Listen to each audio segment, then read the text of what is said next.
진퇴양난이죠.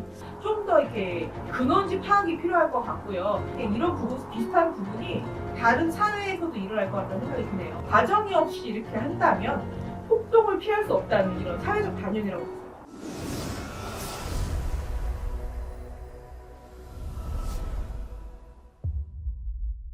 안녕하십니까, 만산입니다. 반갑습니다, 선생님. 네, 안녕하세요. 오늘은 이제 좀 사회 문제에 관한 현상들을 한번 선생님께서 말씀해 주시면 좋을 것 같은데, 최근에 이제 동덕여대 시위가 뭐 좀 많이 보셨을 것 같은데, 뭐 그 피해액만 지금 한 뭐 25억에서 50억 정도 된다고 하더라고요. 그래서 이 현상이 좀 어떻게 마무리가 될지 한번 선생님께서 말씀해 주시면 좋을 것 이 같습니다. 논란이 바로 끝날 것 같지는 않아요. 제가 볼 때 이게 조금 공론화가 많이 될 것 같고요. 제가 볼 때는 뭐 대학 간에 문제도 있을 것 같고요. 제가 볼 때는 재단이라든가 아니면은 뭐 국가 재정에도 조금 피해가 될 것 같고, 어떻게 보면 카더라가 제일 커졌던 느낌만 있어요. 카더라 가지고. 그래서 이게 어떻게 보면은 주최 측의 농간일 수도 있고요. 아니면은 뭐 사전에 이런 뭐 카더라를 뿌려서 뭐 대학을 통폐합할 수는 있겠지만, 어느 정도 사전 작업이 없이 했을 경우에 반발이 이 정도 될 것이다. 어떻게 보면 사회의 추격판이라고 할 수 있겠죠. 그래서 이게 어쨌든 여대에서 네.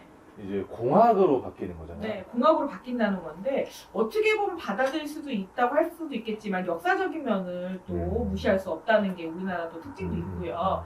또 남녀 공학과 뭐 남고, 여고 이런 문제가 옛날에 그 있던 그 과정을 모두 무시하고 싸그리 모든 거를 무시하고 할 수는 없다는 것. 또 여대 같은 경우도 또 약간의 조금 고기성이라든가 또 여성으로서의 좀 사회적 부가가치를 조금 높일 수 있는 수단으로 쓰이기도 하거든요. 그렇기 때문에 약간의 사회적인 뭔가 위치라든가 지위나 명예를 쌓을 때 여대라는 느낌이 굉장히 강하게 파워로 작용한 것도 없지 않아 있거든요. 그래서 제가 볼 때 그래서 민감하다고 생각을 해요.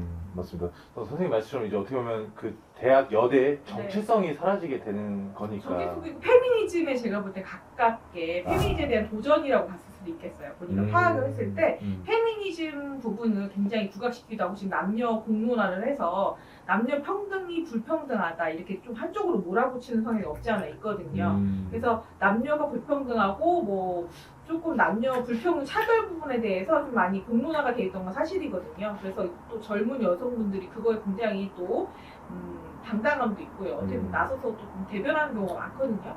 사회적인 문제이기도 하고요. 그러니까 편가르기라고 할 수도 있겠지만 그 부분이 좀 많이 부각되어 있는 상태, 너무 일찍 던지지 않은 화두가 아닌가 이런 생각이 듭니다. 사실 진짜 시기가 지금 네. 12월인데 이제 딱 수능 끝나고 학생들이 이제 입학할 시기인데 이거에 대한 피해도 정말 어마어마하다고 하더라고요. 그렇죠. 아무래도 이거는 그 뭐라고 해야 돼, 옛날에는 공주파가 있었기 때문에 이런 부분이 그게 크게 확대되진 않았을 것 같은데, 뭐 공문이라든가 제대로 된 절차가 전혀 없는 상태에서 일어나는 것 같아요. 그래서 좀 더 이렇게 근원지 파악이 필요할 것 같고요. 어찌됐건 누군가는 책임을 져야 이 사태가 끝나지 않을까요? 근데 만약에 이런 부분, 비슷한 부분이 다른 사회에서도 일어날 것 같다는 생각이 드네요.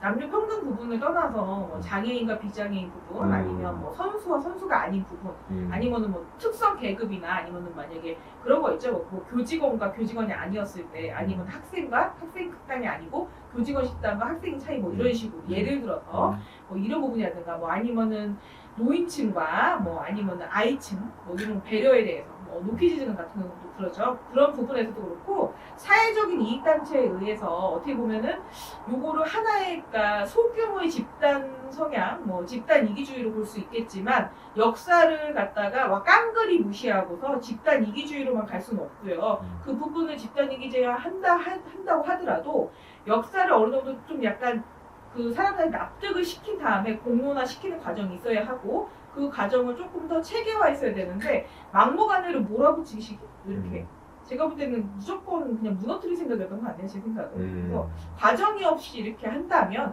폭동을 피할 수 없다는 이런 사회적 단연이라고 봤어요. 그래서 그 끝에 선생님께서 이제 조금 이게 더 길어질 거다라고 이렇게 말씀해 주셨는데, 그 끝이 좀 어떻게 마무리가 될 것 같으신가요? 마무리가 아무래도 받아들이긴 힘들 것 같아요. 이게 뭐 법제화돼서 동덕여대가 뭐 남고되긴 힘들 것 같아요.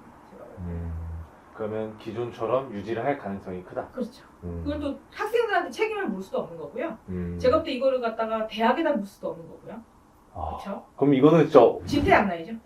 이건 국가에서 배상할 수밖에 수밖에 없을 것 같아요. 어. 제가 볼 때는 누군가를 처단하거나 음. 누군가를 갖다가 책임자로 대두시키기도 참 애매한 사건인 것 같아요.